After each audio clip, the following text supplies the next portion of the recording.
ఎల్లారెడ్డిలోని BC welfare బాలికల హాస్టల్లో నసర్లాబాద్ మండలంలోని హజీపూర్ గ్రామానికి చెందిన 8వ తరగతి చదువుతున్న వడ్డెర బిడ్డ శ్రావణి అనుమానాస్పదంగా మృతి చెందింది. శ్రావణి మృతిపై అనుమానాలు వ్యక్తం చేస్తూ బీసీ హాస్టల్లో మృతి చెందిన బాలిక కుటుంబానికి న్యాయం చేయాలని డిమాండ్ చేస్తూ బాలిక కుటుంబ సభ్యులు మరియు ఎల్లారెడ్డి బాన్సువాడ నియోజకవర్గాలకు సంబంధించిన వడ్డెర బంధువులతో కలిసి బాన్సువాడ కామారెడ్డి వెళ్లి ప్రధాన రహదారిపై ధర్నాకు దిగిన జాతీయ వడ్డెర సంఘం జాతీయ అధ్యక్షులు పిట్ల శ్రీధర్ ప్రధాన రహదారిపై భారీగా నిలిచిపోయిన వాహనాలు హాస్టల్లో మృతి చెందిన బాలిక మృతి పట్ల అనుమానాలు ఉన్నాయని సమగ్ర విచారణ జరిపించాలని జాతీయ వడ్డెర సంఘం అధ్యక్షులు పిట్ల శ్రీధర్, మాజీ ఎమ్మెల్యే జాజుల సురేందర్, రైతు బంధు మాజీ జిల్లా అధ్యక్షుడు అంచిరెడ్డి, బాలిక కుటుంబ సభ్యులు మరియు వడ్డెర సోదరులు డిమాండ్.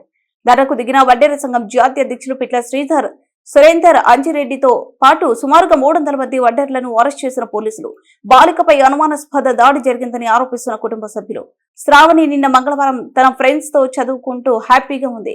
ఈ రోజు ఉదయం 5 గంటల ప్రాంతంలో అనుమానాస్పద స్థితిలో బీసీ హాస్టల్ గ్రౌండ్ లో పడిపోయింది.